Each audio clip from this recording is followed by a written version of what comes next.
Why is the bee so important? It supplies pollination. The pollination is really bad. You're going to get a bad fruit crop. You really have to kind of tune in with them. Some bees will come over and actually just scan me up and down. They literally fly in the front of me and they just measure me up, how I'm feeling today. If I am agitated or something, or I'm stressed about something, like I'll get a warning from the bees not to go near them. So it was like 4 o'clock in the morning. You know, at night time bees don't fly. My wife told me it's like, hey, there's someone knocking at the window. Do like loads of tapping, tap, tap, tap, tap. And I pulled the curtains and there was about 500 bees bouncing off the window.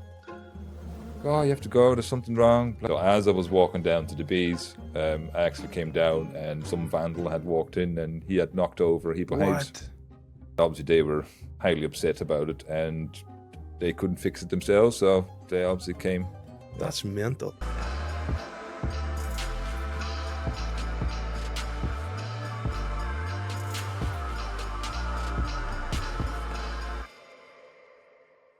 Mick the Beeman, great to have you today.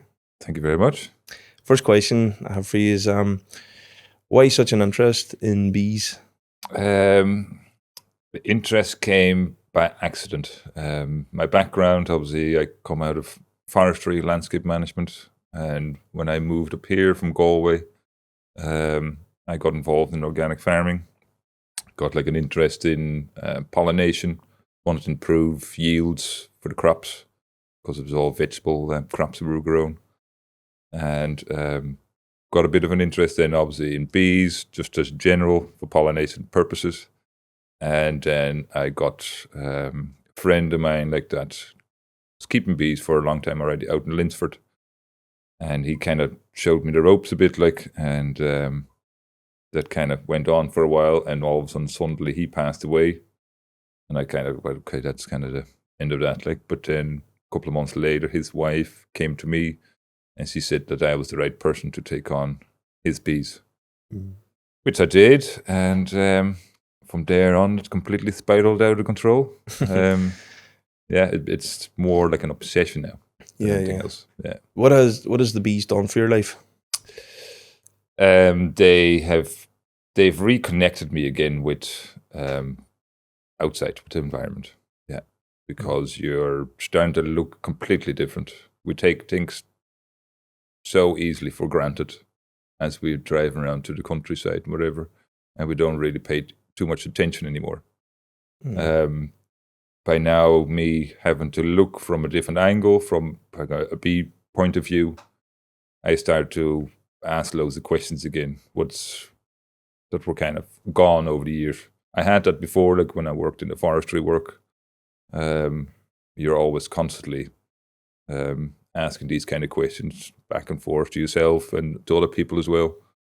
But then when I switched job, they kind of disappeared, and so now that's really has reinvigorated again. Like, so it's good. Yeah, it's good to be able to kind of question yourself as well as what you're doing in this landscape. Like, yeah.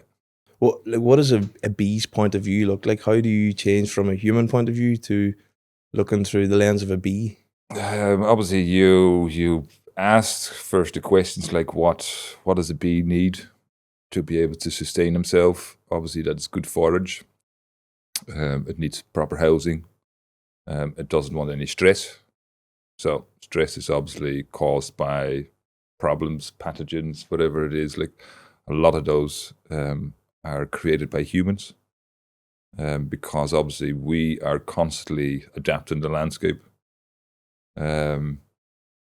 We have been doing that like since 5,000-6,000 years.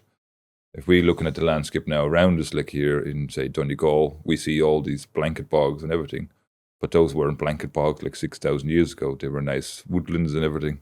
So perfect habitat for bees, but also now that is completely gone for them. So their habitat is becoming more fragmented over time. And obviously now we are living in the same, so we actually share in that same landscape. So you have to start addressing how you can kind of coexist with each other, because that's really what we have to do. But we, as as a race, like we exploit too much, and with that, like we cut lots of corners everywhere, where we think we know better, but in the long run, actually we don't. So by shifting your point, like more from, say, for my example, like just the bee point of view, you really start to kind of looking at it again as like, right, what is important here? Mm-hmm. Yeah. You're doing a PhD as well. Yes. What's the research that you're doing?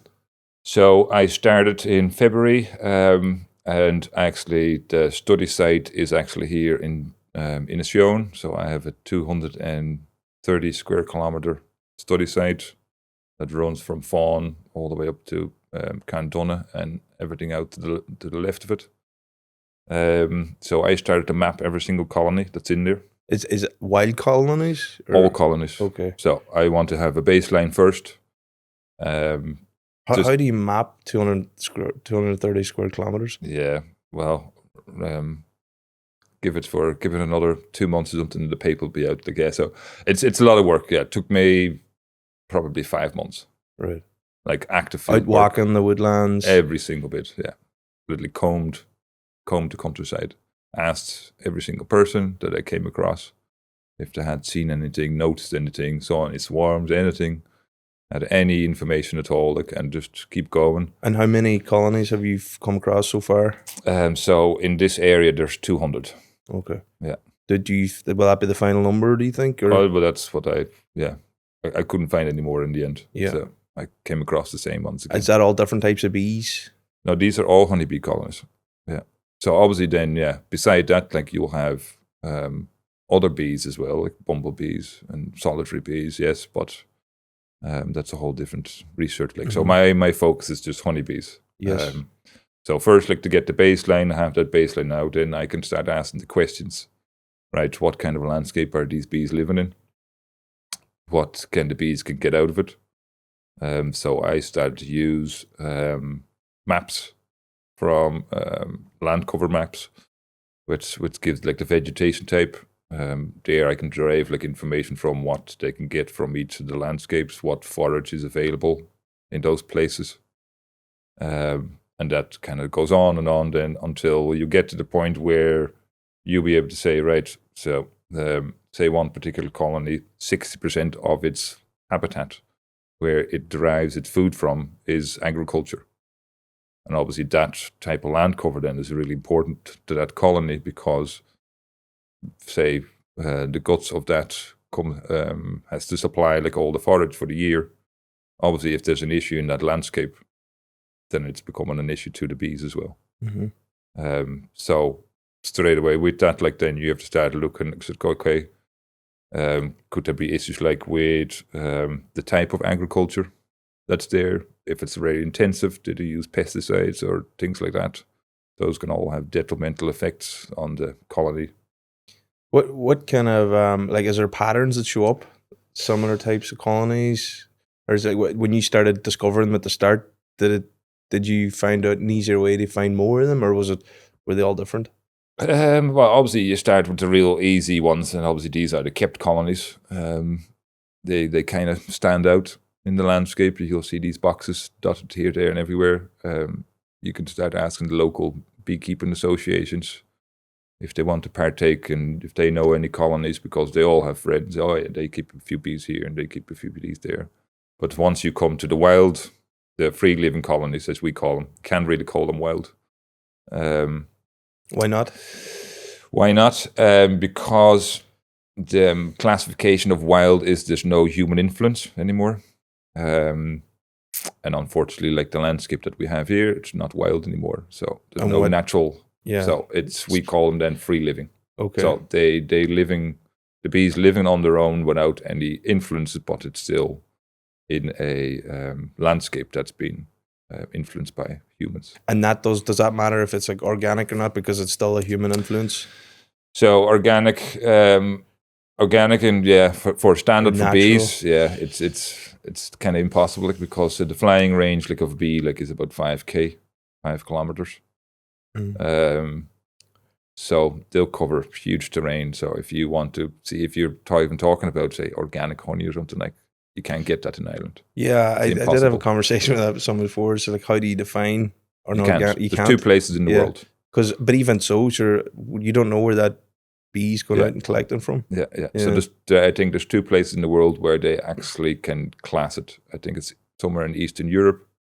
There's like a huge area where they're 100% sure any colony that's in there that's going to be producing clean honey. Yeah. And somewhere in South America as well. Right. Yeah.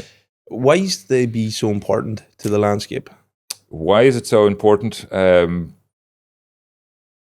First of all, obviously it's a crucial part, like, because its main addition is like it supplies pollination, right? So it pollinates all the plants, trees, everything. So if you then start to look like if the pollination is really bad, you're going to get a bad fruit crop from those trees or shrubs or anything. That can have then a knock-on effect if you're looking for long-term for supply of food, like for birds, because if there's no proper pollination, the birds then all start to see like a deficit there as well. Even for regeneration or for plant material, if there's no proper pollination of the flowers, then obviously the seeds set like it's going to be bad. Following year, you're going to have less. So it has huge impact that way. Yeah. And obviously, if you start to look especially for pollination, like it's not just the bee, but because there is such an attachment to the honeybee itself. If you look in Ireland, like there's a huge history. Like if you go far enough back, like they had special laws made just for the bees. How far back was that? The Brehon laws. I'm not really 100% sure like what century it was, like, but a couple of 100 years anyway. And why did they have laws back then? Because it was so important. They realized that back then. Yeah. Do you feel that that's changed today? It's still there because when I was talking to the people, there was lots of people. They don't keep bees like for commercial purposes. They'll keep them like either for a sentimental reason, or it's just for themselves, like to have a couple of bees in the garden to help with pollination of fruit, whatever it is like that they have growing. There was quite a few like that said to me like, oh yeah, no, I took it up like because my grandfather he kept bees and my grandfather kept bees, and I remember when I was tiny that he was working with the bees, so they all took it up again. So which is quite nice, but still there, yeah, definitely. Yeah. So it is a good thing if someone's keeping bees, or could you be a bad keeper? Is that? Yeah, of course. Depending on how you manage. Hey, there are certain people look at them as livestock, and other people they don't. Obviously, it's just like a wild pollinator. They class them at because the people that see them as livestock, obviously, they have a financial gain out of it. They want to get money from the crop.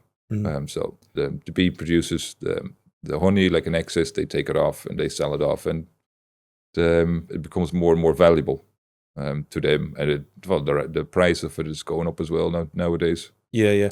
I have honey with my porridge. The odd time I might have honey and toast. Is that the best way to consume it, or? It's as long as you in small amounts, because honey it's very high in sugar. It's nearly all sugar. I know today that if you're looking at people like I'd say sugar is nearly in everything. Like it's going to be very difficult. I'm not a doctor, but I know like we shouldn't be consuming that amount of sugars constantly. So for my personal opinion, like I see honey like more as a health benefit because it has lots of good properties, and they can be beneficial as well for overall health. I only use like small amounts of it throughout the year. I only maybe consume two jars. How would you consume it? Neat.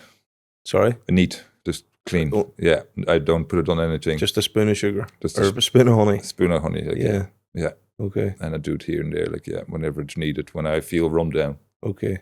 It's very good as well. Like if you have burns on your hands or something, you can just literally paste that on because it has antibacterial properties. You won't get any scarring from it, which is great. Yeah. So that's what the bees love off. They go out. Yeah. Yeah. What's it like then? Because you're, I don't know, is the right term, a beekeeper? Bee master? Oh, no, it's not a bee master, no. I would say more I probably started off as a beekeeper because I didn't know what I was doing, and I've now become more a custodian. So I help them to provide suitable habitat, suitable housing, that is as close as possible to their natural situation, which is tree cavities. And then after that, I don't get involved. As long as I can provide that for them, they do everything themselves. Do you feel that you have a relation? I know that you have a relationship with the bees, but do you feel like that they have a relationship with you and how you work with them? Yeah. How do you sense that? How do you feel that when you're working with them? So I can give you an example. I could walk into the garden and I could plunk a chair and just sit and watch. And at some point, like some bees will come over and actually just scan me up and down. They literally fly in the front of me and they just measure me up, how I'm feeling today. If I'm fine, like off they go again. If I would be agitated or something, or I'm stressed about something, like I'll get a warning from the bees not to go near them. Yeah. Oh, really? Yeah. How do they warn you? Normally they kind of tap. So yes, if I would be working with a colony and I'm not really paying attention, like, because see, when you go, especially when you go through a hive. I assume you've gear on you. Sometimes I don't. Yeah, depends. So you feel that there's a trust there? Oh, you have to. Yeah. That they're not going to because sting obviously you. the more you dress up, yes, the more protected you are. So you become then overconfident. So sometimes it's good to be humble and actually to be able to sense what the bees are telling you. So what happens is, if you're going too quick, normally what I'll find is they'll fly into my hand. They won't sting, but they bounce off it. Or the sound will change inside the hive. So they don't feel threat. They know that you're coming in to help? Well, it's not help. For me, it's curiosity. Okay. Really, when it comes down to it, like, we have not really much to give. We're coming in there to upset. Because you have to imagine, like, if you're in your house and you have a lovely environment all built up, like, and then all of a sudden this guy comes along and he rips the roof off your house, all that lovely environment is gone, just disappeared. Yeah. That straight away is a stress to the bees. So when you're deciding, like, that you have to go in, like, you have to do it for the right reasons. Either you have to find something out and you're trying to do it as quick as possible. And then obviously you pick the right time. You do not go like in the middle of the winter and start opening hives, because obviously it's going to be detrimental to that colony. So if you did need to go in, then why would you be going in? Because I'm involved as well, like, with our native bee. So we have like a native bee in Ireland. Is there a particular name? Yes, it's like Apis mellifera, we call them. Never going to remember that. Just a dark bee, yeah. Dark bee. There's a dark bee, yeah. Western European honeybee, yeah. So I try to promote that. That's why I set up like a conservation area here in Donegal, to try to encourage that, and I'm trying to inspire other people as well, like, to only work with them and to stop buying bees from the internet or buying bees from the internet. Yeah. Get them delivered in the post. Yeah. In a box. Yeah, you can just get a queen. Yeah. Jesus. And they're actually working really hard now throughout the universities and the government as well. Like, they actually have the bill put in now. Is that legal? Yeah. Okay. Yeah, because according to the Department of Agriculture, it's still classed as livestock. Yeah. So you can trade livestock. So I could go on the internet and buy a queen bee from Italy. How much? I don't know, 50 odd quid. Okay. Yeah, for a single bee. Right. So, but I assume that's a responsibility too, because you're not just taking on a bee. I assume you have to create a home for that bee. Yeah. You don't have to supply a hive and everything. Yes, yeah. How does a queen start a hive? She's just on her own, like. No, it's a colony. So if you're going into just buying in queens, you're going to introduce that queen into a colony that's already there, but it hasn't have a queen. So you could take a queen out of it if you're not happy with that queen, and you put a new queen into it. And why would you not be happy with the current queen? Something could be go wrong. Maybe she's gone too old. How do you know? How do you know them things? You'll visually, like, you'll be able to see, like, on the way the pattern she lays, because the queen is the only one that lays the eggs, so she reproduces. So during the season, she could produce 2,000 eggs a day. So 2,000 new bees every day. Wow, that's mental. Every day, 2,000. Well, give or take, peak, queen. Yeah. So it kind of ramps up, like starts like in say March time, like February, March, where she starts to lay a bit, and then that's in every cell. Like, so when you look at a piece of honeycomb, each of those tiny little cells, a bee will come out of that. Yeah. Wow. And for how long of the year will she lay 2,000 a day? So that peak time kind of runs up to the middle of June, end of June, and then she starts to slowly ramp down. But she can lay right up to November, December. Jesus. Now, is she laying? She's deciding when she's laying? Yeah. What are the different types of bees? So you have worker bees, which is a female. Then you have drone bees. These are the male bees. And then you have obviously queens as well, like throughout the season. Yeah. So when she's laying the worker bees and then the drones, is she deciding along, okay, I've laid so many workers, now I need to lay so many drones? Is it all done? So it's kind of like a question of demand. So if there's lots of food start to come in, that is a cue then for the queen to say, hey, there's loads of food, so I can actually start increasing the laying here. So it's a very complex kind of system. Like, it's in between the bees and the queen. It's a bit in between the food, what's coming in. There's lots of different things like that come to play. The drones go scan the food or go scan areas? Is that right? So drones and the male bees, so their kind of main task is like to mate with future queens. Okay. So you'll have, throughout the season, you'll have like a period, which is normally for us here, the end of May and June time, where the colony expands very quickly and they become congested, where they then they reproduce. So what they actually do, they split the colony. So the old queen that's in there, she leaves with about 40 to 50% of all the bees. They take off, they find a new location. And then what's left behind is the rest of the colony. But just before she's left, there was like new queens being made. So Okay. you have those then in queen cells, like, and they then hatch after a number of days. They then have to get mated, and that's where then the drones come in, because it's their job then to mate with that queen. Okay. Now, So- you said a few queens were... Yeah, because obviously they want to make sure Yeah. you can't just rely on one. Mhm. Just in What's case a few, something- 4 or 5? Yeah, it depends on the colony, the size, and whatever. Like, yeah, But only one will become queen? no, well, if the colony is big enough, sometimes what can happen is two of them hatch at the same time, and the colony decides, oh, we still have loads of bees here, and one of the queens will leave with a small entourage as well, and they'll try to set up another colony. Wow. So it is possible, yeah. Right. But still only one queen per colony, So yeah, ultimately.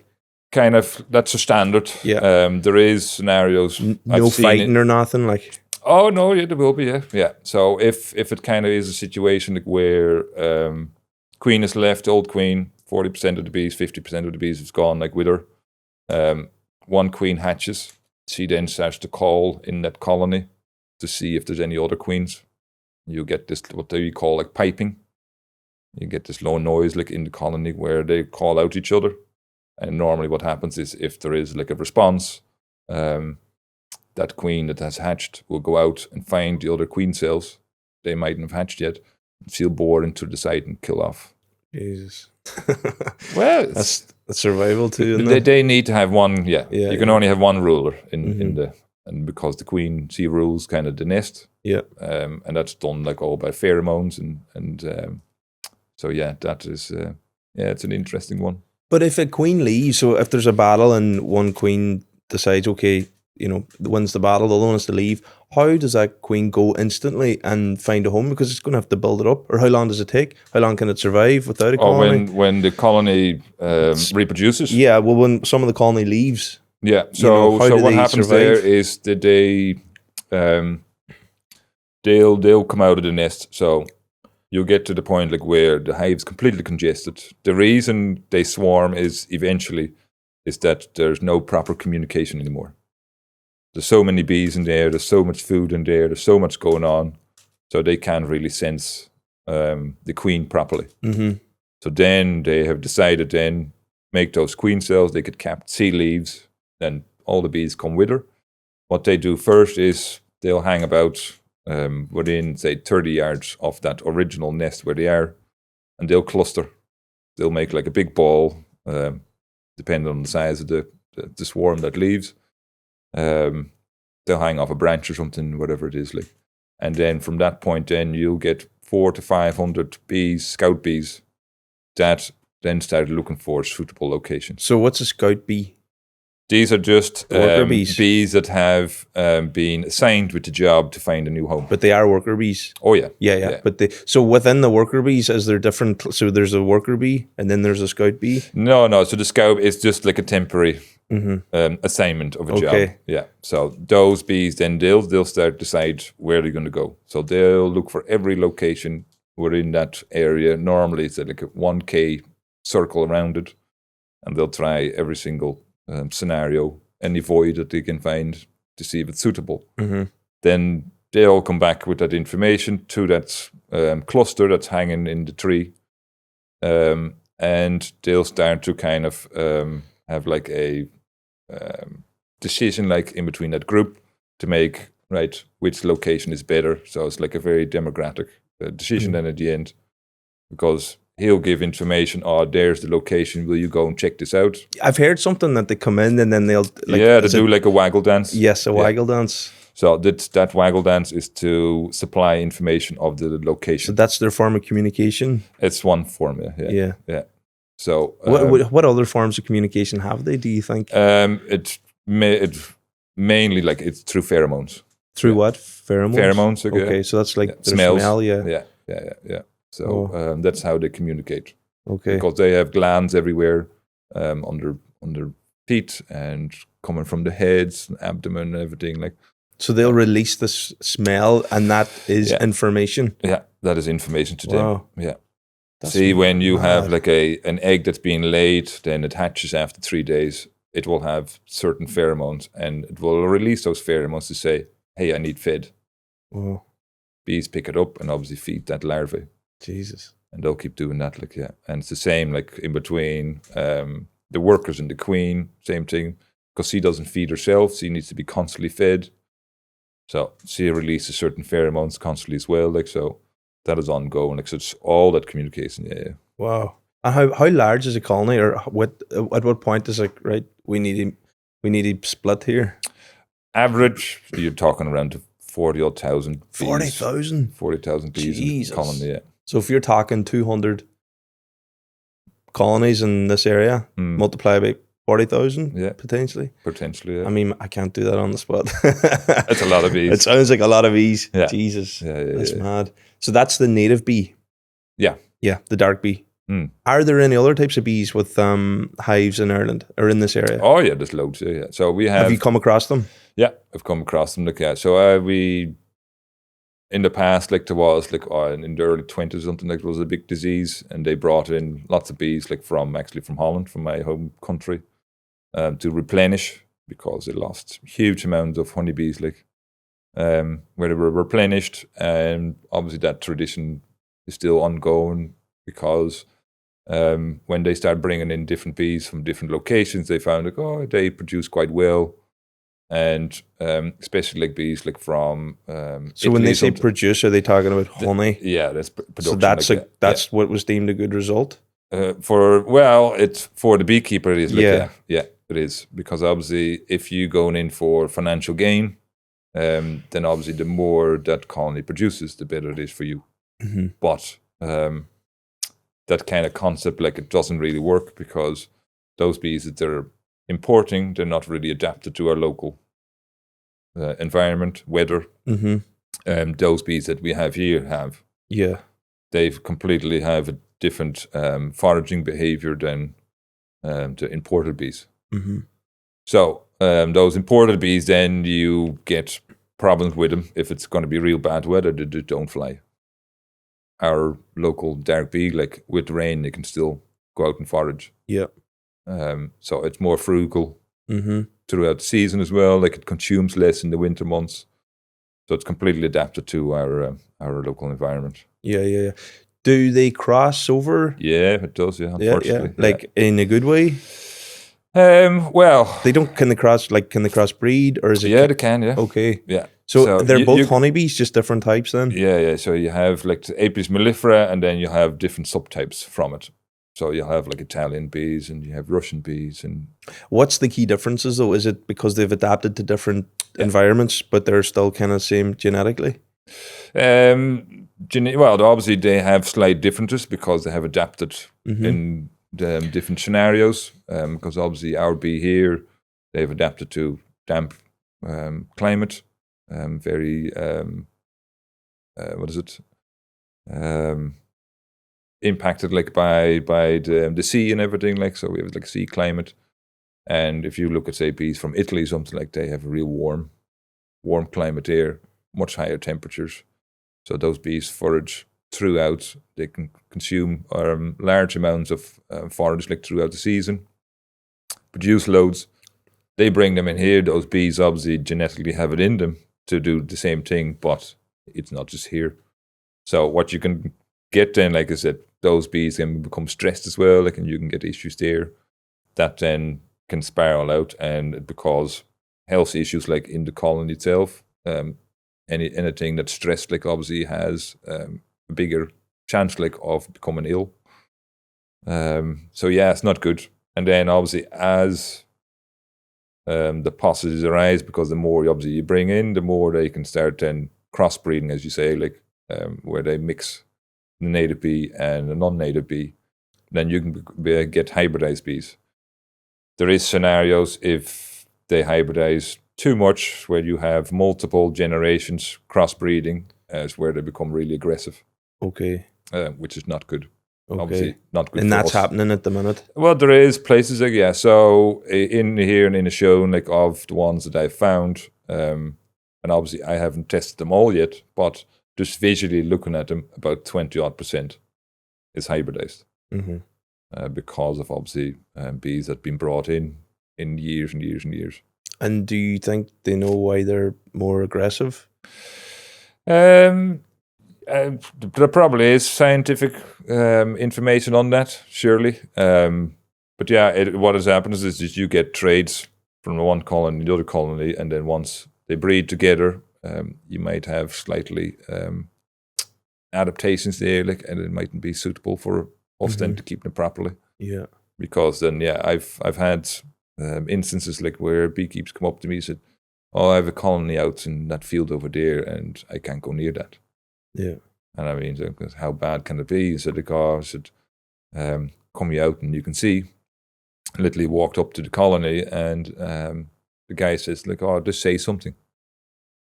And literally when I spoke, they literally just attacked me. Jesus. Like, they were that defensive, like real Stingy, defensive. like. Oh, they were trying their best. Fuck. Yeah.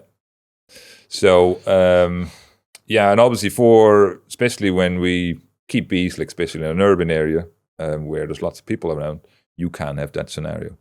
Because obviously we still have a responsibility to the general public, like that the bees that we keep, that they're nice and docile. Yeah. So the hybridization, yes, definitely becomes an issue over time. Yeah. So we need to fight that, and obviously that's why I said to myself, like, said, right, I want to do something about it. So in 2019, I started a conservation area in Inishowen here, where I said I'm just trying to keep black bees, trying to breed those and multiply them and keep spread them out. And what I do now, like, I produce about 40 odd extra colonies a year, and I hand them out to local people. Okay, so over time then, if people like you are continuing to do that, then the native bee should predominantly as long as we completely stop import. Yes. Because obviously, if you don't stop the import, then obviously you're going to have still that problem. Okay. Because you only need one colony. So if I have, say, 50 odd colonies out there, and one person comes in the middle of it and he puts one colony of non-native bees in there, I have no control how they breed. So that colony will produce lots of males. Those males will go out flying and look for any virgin queens that need mated. If they happen to be mine, that's my queen then spoiled. Is that, I suppose, is there awareness around that now? Like, is people know that they not the best there is, idea to but take them obviously, depending on the angle then of the beekeeper,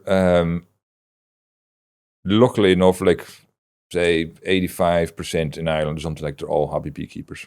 So, and they all have keen interest. With native bees. Of native honeybees. Like, yeah. Well, and then there's still beekeepers, they want to have lots of honey out of it. So they might use different strains that produce lots and lots of honey as well. Like, so they're non-native. So you have, you definitely have that in the country. What's the life cycle of bees? Okay, so a worker bee, it takes 21 days for the egg to be laid until it hatches, and then from the moment it hatches throughout the kind of season from March until September time, it has about a 6 week lifespan. 3 weeks. 6 weeks. 3 weeks are spent inside, and then 3 weeks. The following 3 weeks, like, they're spent out foraging for food and water and whatever. Yeah. So that is the worker bee. So the male bee, it's slightly longer period. It's inside the cell. 25 days it takes, because it's slightly larger. It takes a bit longer. And that can live up to about 3 to 4 months on average throughout the season. And you only find male bees, drone bees, from, say, March until the end of September. After that, the colony doesn't need them anymore. If all's well with the colony, they have a good queen that's laying away. And by the September time, all the male bees will get turfed out. So they'll be put out? The workers will put them physically out, yeah. And what happens then? They all die, obviously. But has their life cycle ended anyway? Or is no, it just no, they might be still good. They could live for years then? The colony obviously then has to prepare themselves for the winter, and they go, right, we don't need these extra mouse anymore. Get rid of them. Yeah. So you literally see them getting dragged out. Jesus. And you'll see them trying to get back in, but they just turfed them out. Mad. So that's the drones. That's the drone, and then you have a queen. So when they produce her, that time is about 16 odd days from egg to hatching. She gets fed a completely different diet. So she hatches then, and if all goes well, she can live 4 or 5 years without any problems. Yeah. Mad. Does other bees ever try to come into the... Yeah. I've occasions where you get wasps trying to get in, or bumblebees. They're looking for food, especially when you have like a lot of food coming in. Yeah.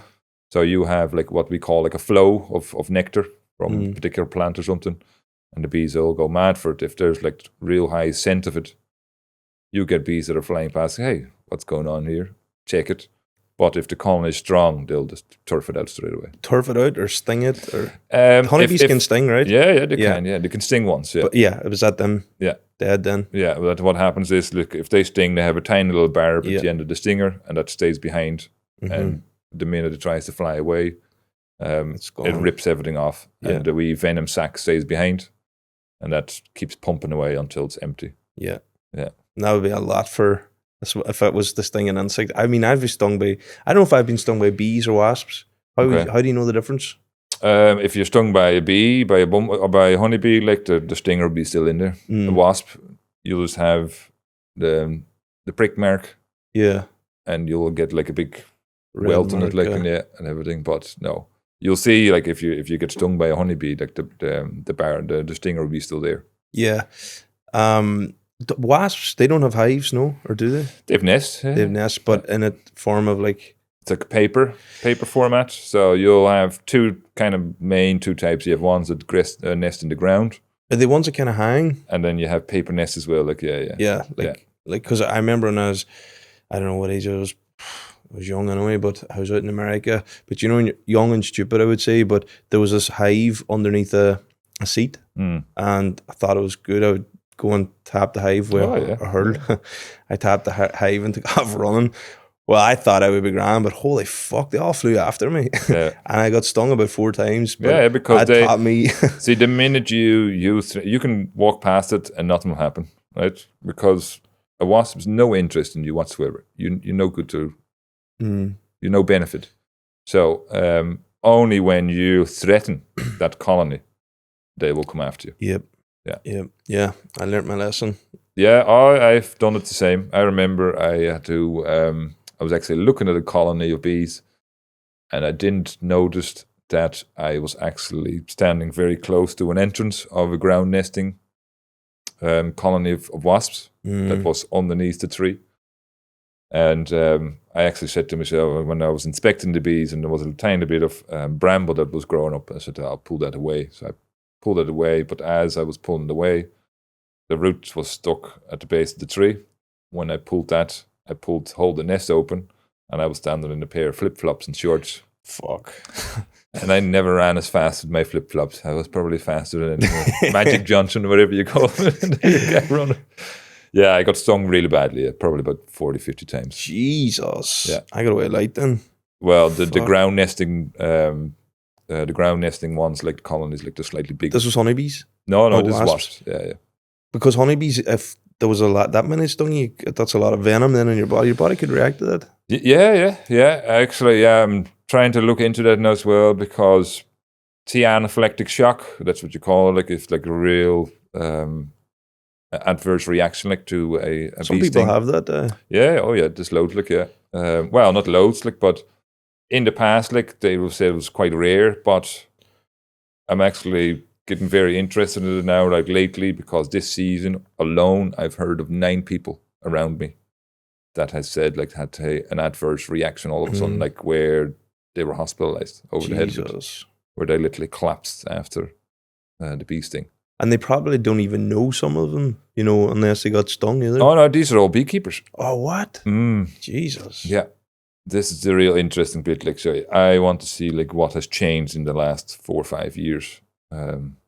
So yeah, there's lots of ideas going through my head. Like, but obviously, I need to really start looking into it. How does one become more or oversensitive to like a bee sting? But I assume you can get the bee, get the venom, and study that. See what's in the venom. Has it changed over the years? The venom hasn't changed. It's kind of the same kind of setup. Like, so something has changed. So humans are changing. Yeah, something has changed in us. So yeah, could be what we're eating, what we're consuming, or whatever it is. Like, but yeah, there's something there. I find it a bit strange because in all the years that I've been involved now with bees, since 2013, and I never came across one case that was in 2018, I think, where I actually heard of him like that. He collapsed right beside the hive. He was hospitalized, but that was the only. And then all of a sudden, in one season, loads of people say, "Oh, last year I got stung and collapsed on the kitchen floor and can't you do that?" One lady actually died this year down in Mayo. Yeah. Fuck. She got stung and she took a real bad. She was rushed into hospital, but passed away then. That's mad. So yeah, there's definitely something there. So it's definitely something looking into. I don't know the ins and out of it yet, like, but I definitely I'll try to find out a bit more and what's going on. If I went down now to you and wanted to see the bees went up close as a stranger coming in, how would they receive me, or what would they be like? They'll be absolutely fine as long as you don't annoy them. So don't go in stressed. Don't go down stressed. Oh yeah, see when you go near a colony of bees, yes.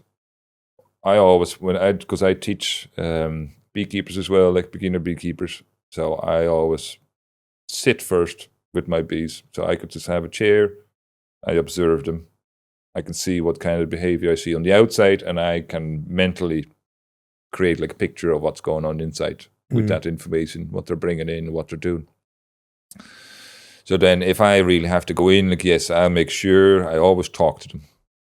When you So say as out I'm walking loud. up to the hive, like I'll always greet them. Yes, I always talk to my bees. Yeah, people might think I'm crazy, like, but yeah, I'll be chatting away like it's the guy. So I'm working away. It's the guy. Sorry, you just have to move you out of the way and whatever. Like, and bees are really gentle. You can ask most of the guys as well. They're always wondering, like, how's it possible? But you have to really tune in with those bees. You have to become part because you're literally going into their world. And if you don't appreciate that and be humble about it, then yeah, you're going to end up in trouble because they'll start to link you to a problem the next time you coming back because they have very good memory. So the science done like where they can actually visually recognize your face. They obviously pick up your scent straight away. No problem. Yeah. So if you're bad to them, that will stick. Yeah. I've seen scenarios where beekeepers and they go, oh, they're getting worse and worse like every time. What am I doing wrong? It's because they know he's not gentle enough with them.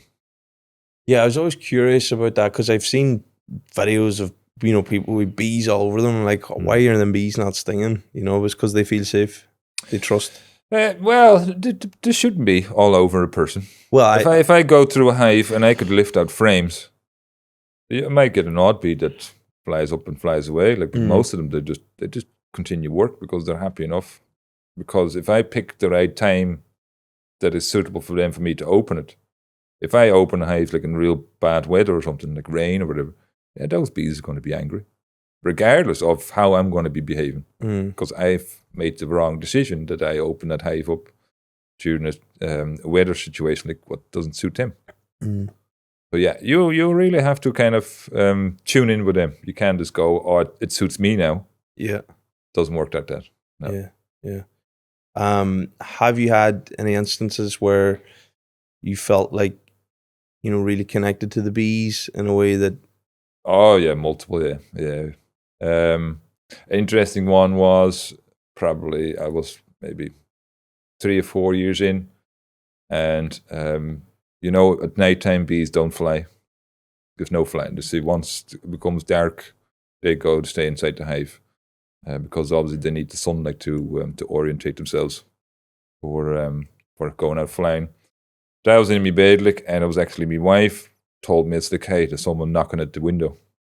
I'm going like, how do you mean? Like, we're 2-story, so we're well up, like, but yeah, I could hear this tapping too, like loads of tapping, tap, tap, tap, tap, and I pulled the curtains, and there was about 500 bees bouncing off the window. What? And I'm going like, right, that's really strange. It was like 4 o'clock in the morning, thereabouts. And my wife says, oh, you have to go, there's something wrong, blah, blah, blah. Like, so get the flip-flops on. What were you thinking in that moment, though? I was only just like barely awake. Yeah. I literally was woken out of a deep sleep. I like my sleep. It's very short. I sleep about 4 or 5 hours. So I need, because of the work I was doing at the time, that's like very physical. So I literally just in the days walked down, and the wife said to me afterwards then is, as I was walking, the minute I opened the front door, all those bees left the window. So as I was walking down to the bees, I actually came down and some vandal had walked in and he had knocked over a heap of hives. So I stood there at 4 o'clock in the morning in a pair of boxer shorts. So that the hive was on the ground? Oh yeah, it was knocked over? Knocked over, yeah. And obviously they were highly upset about it and they couldn't fix it themselves, so they obviously came to me. Knocking on your window at 4 o'clock in the morning? 4 o'clock in the morning, yeah. Jesus. That's mental. It was mental. And see, they were so calm because I was literally in t-shirt, pair of shorts, and flip-flops. And thousands and thousands of bees like in the air, run around on the ground, and not a single sting. I literally put it back, put it on the stand again. I took 2 steps back and I looked, and there was not a single bee in the air anymore. All back in. Yeah. And the wife just goes, oh, how was that? It's crazy. Yeah. Jesus. Yeah. They're so intelligent. But yeah, but obviously, yeah, because I think over time you have such a connection with them. Because I have one calling out. But to come to your bedroom window, did you even think that they knew where your bedroom was? Like, do you know what I mean? No idea. Like, maybe they smelt it. I've never no idea. Actually, true. I didn't think of that. How would they know? Maybe they have a really good sense of smell now. I've no idea. Yeah. That's mad. Yeah. But even go to the window. Mm. Like, how do they know the window? Maybe the strong sense comes through the window as opposed to the walls. I've no idea. Mad. Yeah. Yeah, no, it was definitely an interesting one. Yeah, and there's other cases as well. Like even this summer, I went to the south of France, and we'd take the ferry because of my daughter's wedding. And as I was sitting on the channel, right, and there was loads of people, like these big ferries that you have.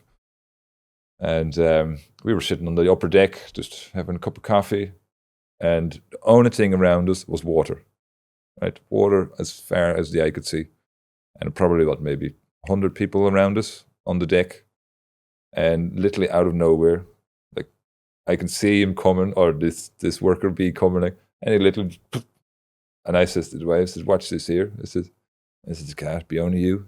It's like a magnet for bees. Like so, wherever I go, I attract bees. It's mad." So maybe they know, or maybe they can sense that I'm gentle enough with them. They must. They have to, like. Because I asked the question, like, where does this bee come from? Because I could see it coming, like, from a distance, like, and obviously it must have been flying out in the middle of the water. Yeah, out in the middle of the water, yeah. So if you come from around England and then you have that section there, we were just passing that point, and I'd say it was a good, 10 kilometers that we were off land. So that bee was completely lost. Maybe got caught in the wind or something, and obviously it found refuge on the boat. On you. Need a wee break. Yeah, but obviously that bee then is because obviously the colony was probably in England, and we were ended up in France. Like, so yeah, there's not really much you can do there. But yeah, it's interesting to see that. Those kind of things. Yeah. So yeah, with that, like, I definitely there's something there. I always say to myself, like, trying to be as gentle as I can with them, because I know I'm stepping into their world. Like, the only thing I'm doing is I'm upsetting it, so I'm trying to minimize that. Yeah. And it's for me, like, it's to educate myself, like, is what their needs are and what we can do as a human race, and to obviously improve it. And for us to improve it is obviously start looking at their nesting locations and their habitat they're living, to maximize that for them. What is the most important thing humans can do for not just bees but the environment? Because we've taken away a lot of landscape. There's, like, Ireland used to be full of trees. Yeah, so 80%. Yeah, we recovered 80% trees. Yeah, but obviously that is long, as I said earlier on, like, it's ongoing for a long time. So we're talking 6,000 years. We've been destroying, literally destroying the landscape. Yeah, so we're down to. I remember I reading a report, like it was like a land survey that was done in 1902, where we still had 1.5% of native woodland. And then they redid that study in 2018, and that 1.5% was down to 0.5%. So did they do the study wrong, or has that eroded since? It's even that 1.5% that we had left in 1902 has been more degraded again. So we're only down to 0.5% of pure wild landscape. Is there any initiative for the government or there's loads of people create forestry? Because there's them forests that are, I don't even know if you call them forests, but they're not plantations. Even No, they're no good for but why anything. Are we planting them then? We planting them for production for timber, right? But is there any timber, paper? Yeah. Is there no initiative then to plant just native woodlands at all? 100 years, that would be well on. There is, yeah. There is certain grants there, but the incentives are not good enough, because it's mainly farmers that are taking these things up. Yeah. And I think, in my opinion, they're not good enough. Like, because obviously it's a very long-term thing. When you started looking at planting up native woodland, we're talking like 200-300 years before you're going to see. So that person that is going to invest into it, he's not going to see anything out of it. Yeah. He's going to do it for future generations. And there's not many people that are able to finance that, because certain costs, you're going to take that piece of land, like, out of rotation for your farm, less income. So I think, there should be definitely more incentive from the government to improve it, because it's so poor. But they only seem to be in promoting plantations. Look at the size of Leitrim now, clattered in plantation, and it causes so much destruction there. The runoff of those plantations, pure toxic. Yeah, like when you say the runoff, the water coming off the land. Yeah. Why is that? What's in it that's toxic? It's because of the acidity. It's because, especially when they plant young the wee saplings in the tree, like they treat them as well, like with certain chemicals, to get rid of pests. Because obviously you're planting these giant monocultures, and those monocultures, like, obviously attract certain insects that want to eat them, and obviously they need to treat that. So you have lots of runoff from that. But especially from once the forest like establish, you get like that acid needle drop, like, and it completely acidifies the soil. Then obviously that comes into the water table, and it completely wrecks the water table. Yeah, it changes the balance in the ecosystem. Yeah. There's hardly any like native woodlands about. I couldn't even know one I could go for a walk. That's what I'm saying. 100%. Like, there's one over. I can't ever remember the name. It's over by Falcara. Oh no, but so there's and even that there's plantations right in the middle of it too. So here in Inishowen, so you have the woodland just at the start of Candunna. That is an old native woodland. It's 250 years old. Yes. And presume protected. Probably, yeah. I think it's privately owned, so it should be okay. And then you have the glen at Porthall. It's an oak woodland as well, like. And then you have Lisnagra out in Muff. And those are kind of the three pieces. If you go down the cross, you have Arge. Yeah, the Arge is the one I'm on about. And then you have up in Glenveigh and down. The Arge is a big one, like. Yeah, but some of that is plantation as well. Yes, it is. Yeah. It's a pity that we've lost so much of our native woodland. Yeah. Because there's a beautiful one. It's completely isolated. It's just outside Ramelton. You have a little woodland then, Ballyar Wood, you call it. It's just in the sea of agriculture. It's about 40 odd acre, and you can see like how pretty that is, like, and how diverse that ecosystem is in there. Yeah, it's really nice. And what does that do then for what's the knock-on effect then for the environment whenever we have native woodlands? They help with cooling. They help it cooling, yeah. So if you just say you have this surface, yes, and you have the sun, it's a blank surface, and the sun shines in it, that's going to heat much quicker than if that surface is completely covered in vegetation. That's the way you have to look. So your trees are your little blanket over the top. They absorb everything, and it takes much longer then as well, like for them to release. So all the rain as well, like it's if you have just flat land, those trees like that you have grown, say in a woodland, they absorb a lot of water. In an agricultural field, there's going to be very little because you only have grass going to take up. Yeah. So if you have big floods or big downpours or something, like, you're going to end up with floods. Yeah. In a woodland, you take all the trees away, and then what you're going to get, like, you get mudslides. So the way we even going in, like, with these plantations, and we going in, like, clear felling them, we taking whole blocks away. So the trees are absorbing the water up. Absorbing the water, yeah. Yeah, so it's very complex, like, when you start looking at trees, because they have obviously the root system that obviously stabilizes, opens up the soil. There is like fungal growth completely throughout the forest floor, which is really beneficial, like, for the soil as well, like, because the more of that you get, the more soil life becomes, and you get better improvement. If you take that all away, you get compaction. Yeah. And obviously it's not good, like. Yeah. Trees are amazing too. I look at them and I'm like, they've been here for probably forever, since Earth was habitable. Like, how much wisdom and knowledge they have been able to survive through everything. Yeah. It's mad. Yeah, they're very adaptable. Yeah. Yeah. I find. But yeah, and that's because I started off with that when I got interested in trees, probably when I was about 6. I was a. Did you come from that kind of family? From which? Like, where you were very interested in nature. Oh yeah. See, we were brought up all organic standards in the 70s. Okay. Yeah. So my parents, like, they were probably one of the first. They start to grow all clean foods.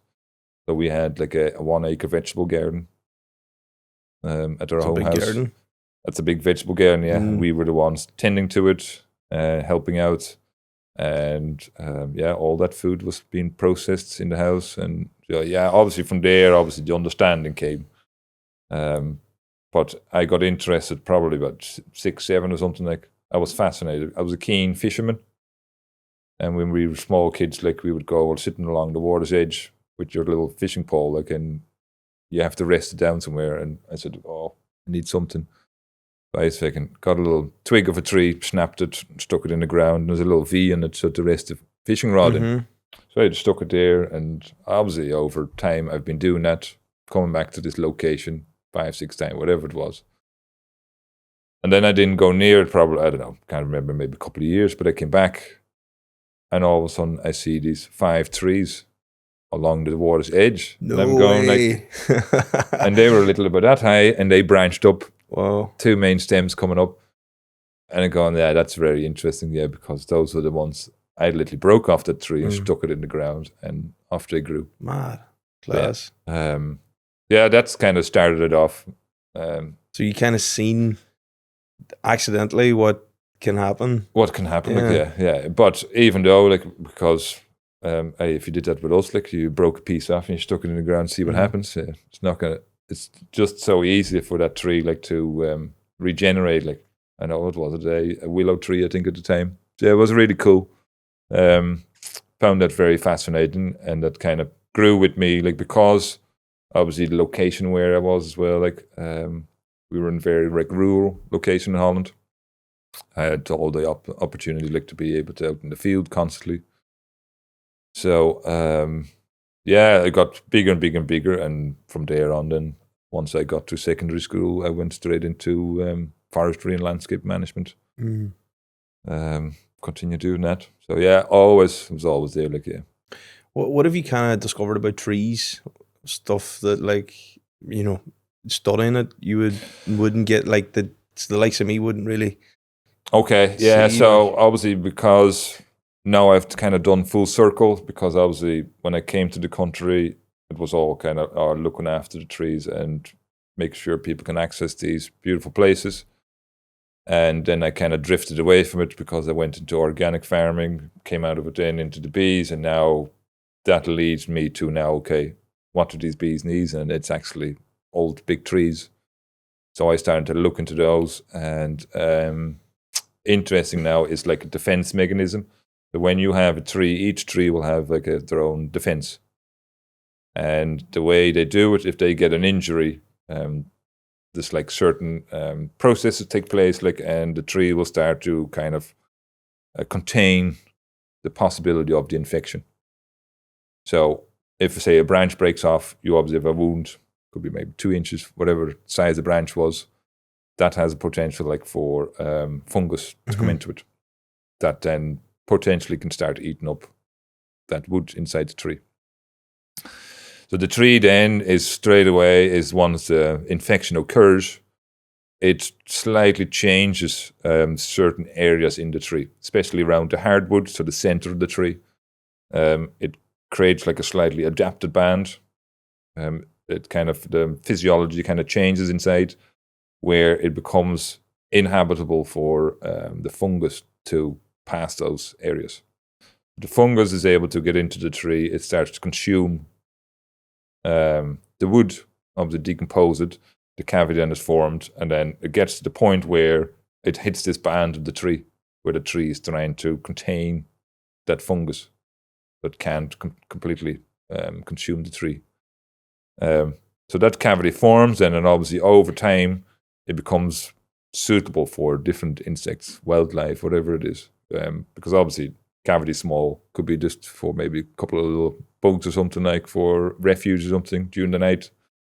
Then it gets slightly larger. Maybe some birds can move into it. Squirrels can move into it. I've seen all those. So that's how they form. That's how a cavity forms. Like, yeah. So it's a physical wounding. Wow. Yeah, but the tree then has its own each tree like is slightly different, depending on the way it reacts to wounding. So it's like a scar as such. When you're looking at a tree, right? Do you know when you cut a tree and say straight through, and you see all the little circles? Really, what you have to imagine, if that tree was still standing, if you think of all those little circles, each circle is a tree. Mm-hmm. Yep. So if you have 100 circles there, 100 rings, you're actually looking at 100 trees in one. Each one can work independently. Yeah, because it starts off as a sapling, and then it grows a tree around it, and grows a tree around it. So if you literally just slice it all apart, you can sit them all side by side. You have 100 trees. And this is what they call, well, there was a guy in America, he studied that in the 70s, Shigo, and he came up with terminology, compartmentalization, is where the tree like literally cuts off areas. So say maybe the first 20 years of growth, it will sacrifice that and then puts like a slightly adapted zone around it where the fungus can penetrate. It's able to consume that. And then the fresh wood, cambium wood, that's the kind of growing area of the tree. So it's like after 20 years, it builds another barrier, like a 20-year barrier. Is that what I heard? No? Well, so if you have, say you're 2 foot in diameter, yes, and you have, there's 100 tree rings in it. Yep. The tree will make the decision, like, where it's gonna. If the infection is really bad, obviously it might take up like a bigger space. But the tree will try to contain, because if that fungus goes in that tree and it consumes it all, that's the end of the tree. Yeah. It doesn't want that. So it can decide where it wants to put the barrier at whatever ring. Yeah. Like zone. They're not like specific barriers, more like zones, like where it slightly changes the physiology inside the wood, like so it becomes then more inhabitable. Yes. But then throughout the process, then that fungus moves in, starts to consume all the wood. It creates lots of byproducts, and those byproducts some of them evaporate in the air, and some of them get stored away. And it turns out that throughout the process, some of these byproducts, they're like acids. They get stored away in the cavity wall, the eventual cavity wall, and they can sit there for decades on end, years on end, like. Jesus. And it turns out that some of those acids actually come back in our beekeeping practices. Okay. We use certain acids like for the treatments for little mites, for varroa mites that are detrimental like to colonies' health. So we use like these little bits of acid for them to kill those mites off. Colony survives, but the mite obviously disappear out of the hive. Well, most of them anyway. So it was interesting when I came across that work, and obviously now I'm trying to delve into it to see if I can learn more. If those small amounts of acids that are stored away in the cavity wall, are they actually beneficial for that colony? Okay. But yeah, time will tell. Yeah. The trees themselves, then, do they compete? Or do they have kind of a symbiotic relationship with other trees? Huge symbiosis. Yeah. So actually, they'll talk to a network of roots. Are they connected directly, or is that through the mycelium network? You can have them intertwined. Obviously, it depends on how. Even the fact that they're touching, they can communicate. Yeah. If you're it's really interesting, you go into the winter time and walk into a good dense forest when there's no leaves anymore, and just stare up, and then look at the canopies. The canopies are just about to touch. There's like a little gap in it, so I think there's like definitely things going on there. We'll respect each other's space. Yeah, definitely, 100%. But yeah, obviously the mycelium in the ground, that is a huge network. But there's definitely exchange from one tree to the next. Yeah. I remember when I went to down in Westport, and I came across this Danish guy, like in the because obviously I was still then. Saw forestry work, like where we had to cut down trees, and the guy actually says to me, you should actually get permission of that tree first before you cut it down. I've heard about that. And so he actually showed me how you do. So you actually exchange energy before, and then obviously you apologize for taking the tree down, whatever. And the tree then obviously justifies and everything, the reasoning, and then it's all okay. You can go ahead. Yeah. But he says you always, because otherwise it's bad. Yeah. Bad karma for you. Yeah. I've heard about tribes doing that. They'll say a prayer or they'll thank the tree before, they cut anything down. So there's like a real respect for the land. Yeah, like, it is, yeah. Because that tree supplies so much to us, like, all the oxygen and everything. Yeah, I think a lot of the time people look at it as an object, the environment, as plants, is separate to us. But when in fact, like, they are us, they're no different. Like, we're them, they're us. Well, we're so dependent on it. Yeah, and that's what people don't see anymore. I think there's like huge disconnect with environment. We just, as you say, like, we're using it as a tool. Yeah. But we don't think about like the negative effects of us interfering constantly can have in a long run. Like, But even like if you were to put a dead body beside a tree, that ground, your body will decompose, the atoms will break down, and you'll be absorbed by the plants in the tree around you. So I always try to tell people, like, you're no different to a tree. Yeah, you might have a spirit and a soul, but ultimately, if you gotta respect the planet, you gotta respect like the ground, the land. 100%. Yeah. You have to respect it. I wouldn't go as far as that we're the same as the tree, like, but no, definitely. The respect has to be there. But you're only going to get that if you're starting to reconnect. And that is the problem, because we have completely changed our perception over the years. If you go far, say 50, 60 years, we lived off the land. Yeah, everything. And now, because of the way we consume and we buy in stuff, like everything's through the internet, we don't have that connection anymore. It's gone. Yeah. It's disappearing. And we see the effects of it now. It's where you have all these strange weather events here, there, flooding left, right, and center. Yeah, it's because there's nothing there to absorb it anymore. Yeah. You see the freak thing, what was it there last winter in Italy? No, not in Italy, in Spain, where you had in Valencia the huge floods. It's because they decided at some point, like, this river, we don't need it anymore, that ran through the city. Cut it off and we're going to bypass it. Yeah. But because they're constantly working on the land outside it, they keep going and building more and more. So more hard surfaces, less soakage. At some point, like, if you're going to get a lot of water coming down, you have a situation where that is going to break its banks, and obviously it's going to find the quickest way where it originally ran, and that's why that whole part of the city fucking flooded. Yeah, so there is that aspect, definitely, where human influence, but is there an aspect too where sometimes there's just like a flash flood where it wouldn't be human influence, or would that not happen if humans hadn't influenced the land? Okay, well, give me a scenario here now. I don't know, I'm asking. Yeah, okay, so the studies done say as well, like, when you're looking at, say, rivers that have forests along the side of it, yes. So the runoff, obviously the rainwater that comes into that river is much cooler, as we talked about earlier on, like that the land stays cooler for longer. So if you're going to get a higher temperature running through the river, that obviously comes into the sea then can obviously go up as well in temperature. Yes. And you get more evaporation, and obviously can cause higher rainfall then as well, like if you get the right scenarios. So in Ireland, I think, we have to admit that because we have so much damage done to the landscape, whatever happens, like, it's all, we are involved somewhere. I think so.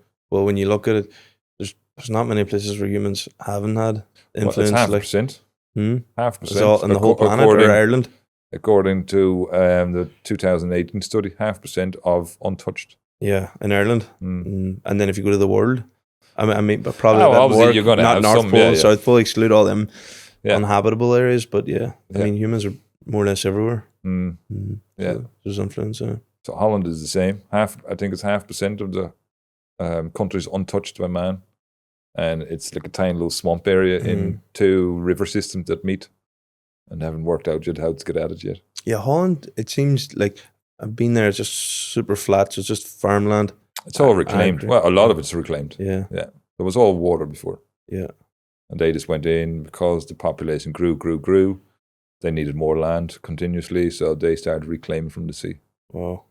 Just building more dikes and draining it out and filling it with people. What is it now? Is it about 19 million people? And it's the I'm size not of sure. Munster. It makes sense why they came over here. I think they helped with the slab because they were experts at what they do. Oh yeah, they're definitely good. Like they're very methodical about things. Like they're very everything is worked out down to a T. How can we educate people better about the environment, the bees, the trees? So I always maintain that you have to start young. So I try where I can. I get like small like primary school groups come to the house, get them straight away in touch with bees, talk about the trees, everything around them, so they're not feared of it. I don't know if you might hear it yourself, like if you're come to people now and they have small kids and there's a wasp flying by or a bee or something, there's like a fear factor straight And away. adults. Yeah. There's a fear factor straight away, and it's been bred into us. We've been been passed on, and there's absolutely no fear at all. Like I remember what was probably 2 years ago, like, and I had 120 kids came to the house, walking around the garden, like, and I have 10 colonies of bees there in that garden, and they're flying away everywhere and everything. So I just brought them in and I said, right, it says, whenever a bee comes close to you, you just tell them hello, and you just stand nice and still, like the bee will check you out, and then you will fly off. I said, after that, there's no rules. I said, just off you go. I said, just don't start swatting them or hitting them or whatever. I said, because you will get told. The kids kind of looked at me and said, oh, is it true? I said, okay, I'll show you. So I walked up to a hive and I did the same thing. Like, said hello to the bees. Like, a couple of bees came out, checked me out, like, and a couple landed on my hand. And you could see the kids like, oh, he's not going to sting. No, he's not going to sting. Bee has no interest. If he stings, he's dead. And they know that. Oh, the bee knows it. Yeah, he of knows course. I'm risking my life here. Like. Yeah. He does it only for the benefit of the nest. So the kids there, and they're off to running and through the garden, and the teachers go, oh, do you think this is okay? And they're all panicking because one teacher was absolutely petrified, right? And I said, they're going to be absolutely fine. I said, so they're running around. And I almost got to maybe 10 minutes into something, kids were allowed to come back. And so the teacher's standing there and she's leaning up against this big giant log in the garden, chatting away, like, kids, you have to come here now. And she telling me, she's like, oh, I'm absolutely petrified, so I'm staying away from these bees. And she didn't realize that she was leaning up against one of my hives, and the bees were literally shooting up in between her legs, coming out like and flying away. Like, I said to the kids, I said, you see that there? Like, she's chatting away there. Like, and the teacher comes to me, she's like, oh, what are you mumbling there? Like, I said, well, you're probably as close you can get to a nest of bees. Like I said, literally just within a foot of you, there's like 30,000 bees, and you're telling me that you're afraid, and there's absolutely nothing going on. And she just goes like, it's like, oh, what do you mean? Said, just look down and so you can see them like flying in between legs back into the hive. It was absolutely fascinating. And then after she actually got fascinated with them. But is that, that is, I think it's a good way to start, and straight away, because it's so easy to connect into the kind of larger environment as well. So you need to give them something like a little physical thing that they can go, oh yeah, that's really, and talk about that. But then straight away you can talk about kind of more bigger problems, how we start to address the kind of larger environmental issues like that we have, the depletion, the fragmentation, everything of the landscape. Teach them young, yes, crucially. Yeah. I always, and actually we did it when we were small kids and all that. I thought it was a brilliant idea. Like, is that what they did is to all the primary school kids, when they were, we have like 6 or 7 classes or something in primary school. Every year, each kid was sent out and they had to plant 1 tree as part of like a nationwide project. So throughout your primary school years, we would have to plant 8 trees. The council decides where to go, like, just imagine if you implemented that in Ireland. It's a great way, just because it's a fun activity. Yes, plant a tree. It's only 1 tree. but actually you're doing something good as well. Yeah. Every kid that goes through the educational system, like if they were to plant one tree, I don't know how many kids you would be talking about, but it's a lot of kids. A lot of trees. A lot of trees. Yeah. Mm. Simple thing like that. But it's because the focus isn't there from the government. Yeah. To really take the environment serious. Yep. Probably takes people like you, to be involved in that, which I'm not saying it's feasible, but I try my best, like, and obviously the knowledge, and that's the reason I went back myself, like, to educate myself more, so I'm able to pass this on again. Mm.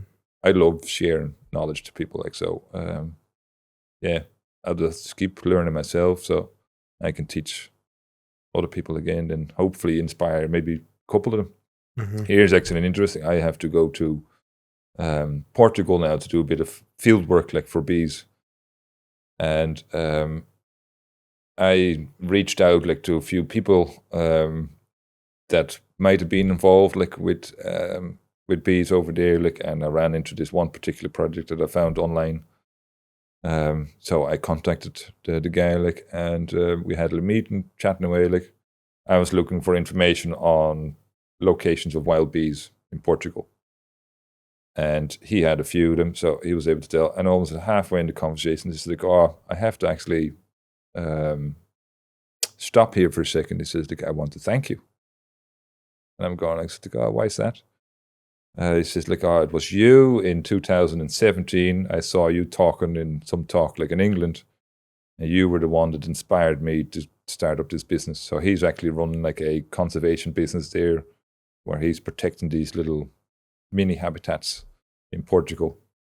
So yeah, it was really interesting, and it just came, like, full circle, because obviously I didn't know him from Adam. Yeah. And then all of a sudden he just goes, "Oh yeah, it was you, like, that inspired. If I can do that 5 or 6 times in my life, I'd be happy enough." Well, I hope this conversation has that impact. You've definitely inspired me. I would like to someday have some bees, and just to take an interest in it, but now's not the right time. But I'd love to get down and get a visit, if you don't more mind. than welcome. Yeah, definitely. Yeah. It's been an amazing conversation. I've really enjoyed it. It's been, like, really, really educating, Mick, And there's so much more. Yeah, I mean, you could talk all day, Yeah. But if people want to reach out to you, how can they they get go you? to the website. So I have a website. It's called boomtreebees.com. Mm-hmm. And obviously they can, all the information's on there. But I always say, like, the best thing is to pick up the phone. The details are all on that website, like, where they can reach me. Yes. I did before do all the social platforms, but I got so tired of it. So I ditched them all. Mm-hmm. There is maybe a little bit of Instagram, but I don't really post on. I just haven't got the mental energy for it anymore. Yep. Takes a lot of time. Takes a lot of effort. But yeah, no, website is always there. Email, of course, all that details is on the website. Yeah. Good stuff. Thanks a million. No worries at all. Thank you.